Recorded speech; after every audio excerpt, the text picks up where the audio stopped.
الحمدللہ والصلاۃ والسلام علی رسول اللہ وعلی آلہ واصحابہ اجمعین، اما بعد۔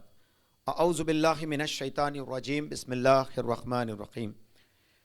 قال اللہ تعالی یا ایہا الناس اعبدوا ربکم الذی خلقکم والذین من قبلکم لعلکم تتقون۔ رب اشرح لی صدری ویسر لی امری وحلل عقدۃ من لسانی یفقهوا قولی۔ رب یسر ولا تعسر وتمم بالخیر۔ رب زدنی علما سبحانک لا علم لنا الا ما علمتنا انک انت العلیم الحکیم۔ معزز و محترم برادران اسلام، آپ تمام لوگوں کا ہفتہ واری ہونے والے اس اجلاس میں اسلامک طریقے سے استقبال کرتا ہوں۔ السلام علیکم ورحمۃ اللہ وبرکاتہ۔ اللہ سبحانہ و تعالیٰ کی سلامتی، رحمت و برکت آپ تمام لوگوں پہ ہو۔ تمام تعریفیں لائق و زیبا ہے اللہ سبحانہ و تعالیٰ کے لیے جس نے ہم سب کو پیدا فرمایا اور ہمیں دینی مجلس کا حصہ بنایا۔ یہ اللہ تعالیٰ کی دین ہے ہم سب کے اوپر کہ ہمیں ایسے محفلیں جہاں کہیں بھی ہوتے ہیں جس کے اندر اللہ تعالیٰ کی کبریائی کو بیان کی جاتی اور رسول اللہ صلی اللہ علیہ وسلم کے اوپر درود پڑھی جاتی، ایسے تمام محفلوں کا حصہ ہمیں بناتا ہے۔ ہم اللہ کے بے انتہا شکر گزار ہیں اور اللہ سے دعا ہے کہ اللہ تعالیٰ ہمیں اسی طرح دین الاسلام کے اندر استقامت عطا فرمائے، آمین یا رب العالمین۔ جیسے عنوان آج اعلان کیا گیا تھا، مولانا عبد القادر جیلانی یعنی اللہ کے ولی مولانا عبد القادر جیلانی رحمۃ اللہ علیہ، شخصیت اور کارنامے۔